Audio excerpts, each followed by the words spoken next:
जब पुरानी दुनिया को नया बनाना होता है तब ही आते हैं और तब ही उनको बुलाते भी हैं। तो पहले बुलाएंगे तब आता है या पहले आता है फिर बुलाते हैं? है? आ गया तो फिर बुलाने की क्या दरकार है? बच्चा भी माँ के पेट में आता है तो नहीं कहता कोई बच्चा आया।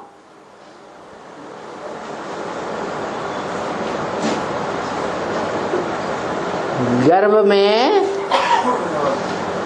निर्जीव पिंड होता है तो भी नहीं कहते हैं कि आया। आत्मा प्रवेश करती है तो भी नहीं कहते हैं। माँ को पता चलता है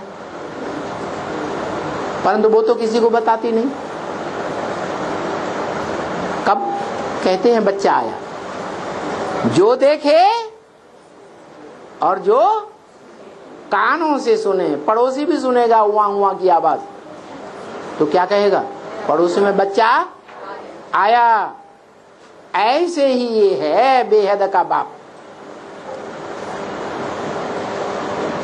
मनुष्य सृष्टि का बाप जो इस मनुष्य सृष्टि में प्रत्यक्षता रूपी जन्म लेता है, एक बच्चे के रूप में और एक बाप के रूप में। कौन है बाप? कौन है बाप? लो है? हाँ, हम आत्मा रूपी बच्चों का बाप शिव बाप और उसका बच्चा राम बाप। तो जब प्रत्यक्ष होता है तो बताया कि बाप और बच्चे का जन्म इकट्ठा है, क्योंकि वो निराकार बाप शिव साकार मनुष्य सृष्टि के बच्चे के द्वारा प्रत्यक्ष होता है। तो जन्म इकट्ठा है या एक के बाद एक है? इकट्ठा है। महाशिवरात्रि उसकी यादगार है। 2017-18 नहीं,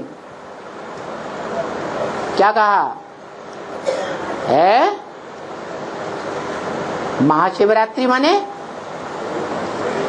है घोर अज्ञान अंधकार की रात्रि, जिसमें जो विधर्मी धर्मों में कन्वर्ट होने वाले बच्चा बुद्धि आत्माएं हैं वो भी अज्ञान अंधकार में डूबे रहते हैं। बाप को तो जानते ही नहीं और जो दूसरे धर्मों में जीवन रहते कन्वर्ट कभी होते ही नहीं,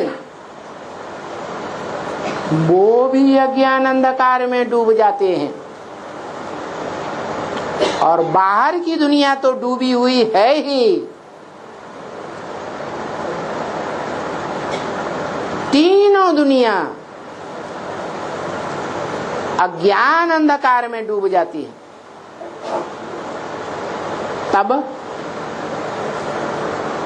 उस महान रात्रि में, जिससे बड़ी कोई अंधकार की रात्रि होती ही नहीं, वो बाप आते हैं, प्रत्यक्ष होते हैं, प्रत्यक्षता रूपी जन्म लेते हैं संसार में।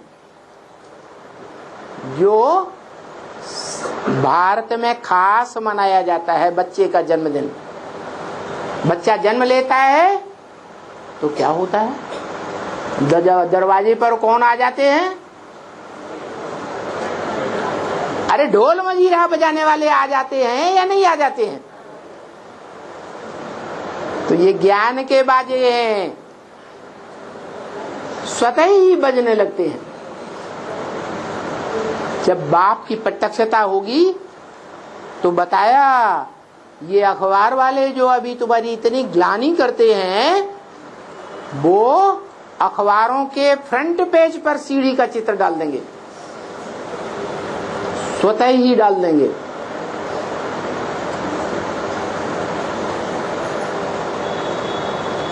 चारों ओर से आवाज दुनिया में आएगी कि बाप आ गया। तो बाप आते हैं, आकर के ये डिस्ट्रक्शन तो होते ही हैं। निशानी क्या दिखाई पड़ती है? आते ही राजधानी स्थापन भी होती है, और जैसे जैसे राजधानी स्थापन होती जाती है, वैसे वैसे विनाश भी पुरजोर से होते जाते हैं। डिस्ट्रक्शन तो होते ही हैं, और ये डिस्ट्रक्शन नई दुनिया के लिए होते हैं। क्या? जब तक ये पुरानी दुनिया के प्राणी रहेंगे, बिच्छू टिंडन दुख देने वाले, तब तक नई दुनिया प्रत्यक्ष होने वाली नहीं है।